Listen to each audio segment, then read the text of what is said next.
My name is Rob Green. I'm the author of a book called Turning Wounds into Wisdom, Living a Conscious Life with PTSD.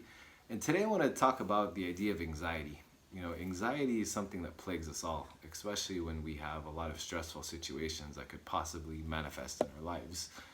Now, I was talking to a friend recently, and he was very worried about some kind of change that was going to happen in his business. And the change didn't happen yet, but he's getting super stressed out about it, thinking about things that are going to happen 20, 30, 40, 50 steps down the road. And he's probably losing sleep over it. He's not really feeling too well about it.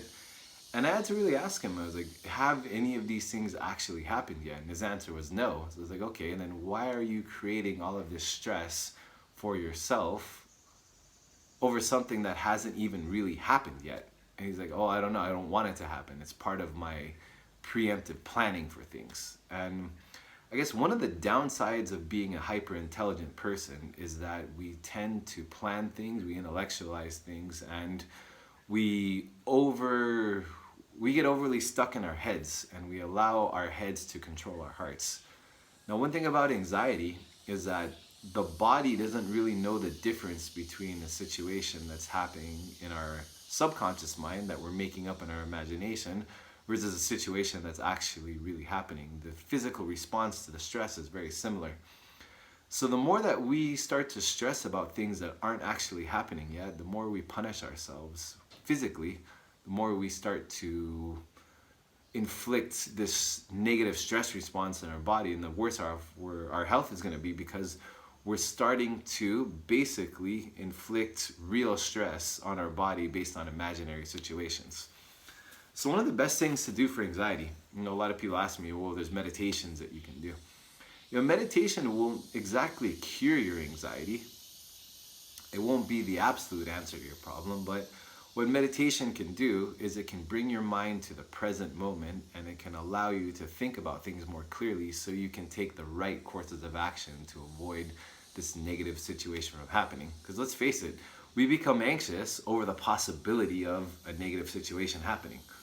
Like if you have social anxiety and you want to go talk to somebody, but you're walking up to say hello, and all of a sudden your mind starts telling you, oh, they're going to reject you, they'll throw a drink in your face, they're going to tell you you're ugly, it's never going to happen. All of these things will start to happen, but have they actually happened yet? No, you're making them up in your mind. So not being present in yourself is probably one of the worst things that happens with anxiety. So the meditation exercises that you can do, I'm saying they're not really going to solve the anxiety, but what they're going to do is they're going to bring your mind to the present moment to realize the truth. None of these things are actually happening yet. And if you allow your mind to go in the direction to create all of these situations, and you put all of your energy there, then the likelihood of them happening is a lot higher, because energy goes where attention, energy flows where attention goes. So if you want to start to I wouldn't say cure, but if you want to start to deal with your anxiety in a different way, start to think about the outcomes differently. Rather than being anxious about something, think about the excitement that can happen if the results go the way that you want them to go. Because in the body, anxiety and excitement are two very similar emotions, they're just different spectrums. You think about when you're anxious about something, you can't sleep, you get very nervous, your body feels very bad, you have maybe chest cranes, you have pain somewhere, you start to twitch in your eyebrows, you toss and turn at night. And if you think about that situation, if we bring that emotion on the opposite spectrum, when we're excited about something and we feel like we're hyper energetic, we feel great, we're very friendly, we're very happy, we might not be able to sleep because we're thinking about all the positive possibilities of the outcome of a situation. So the emotion is very similar. So one good thing to do is try to shift your energy to the positive outcome by empowering yourself and believing in and planning for the positive outcome of the situation. Because every problem that presents itself is a hidden opportunity for growth. So if you believe in yourself, if you believe that you can solve this problem, or if you believe that you can take this outcome, take these lemons that life has given you and turn it into lemonade, you can make a really good drink. So that's one way or one tip that you can try to reframe anxiety.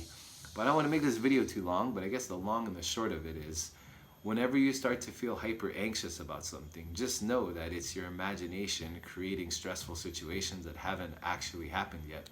So the best way to counter this is to become fully present in what is happening right now, and decide which direction you want to take. If you want to take the negative, disempowered direction and go with anxiety, then you're probably going to manifest that because that's where your attention is going. If you want to take this in the positive direction and get excited about a situation because it presents a new opportunity for growth, then you're more likely to go in that direction because that's where your attention is going. The mind is a very, very powerful thing.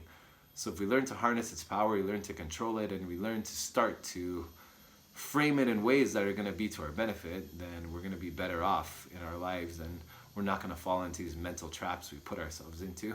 So I hope this information helps. If you like it, if you resonate with it, please like, share, subscribe, do all that stuff to help get the word out there. Thanks for watching, and I'll see you in the next video.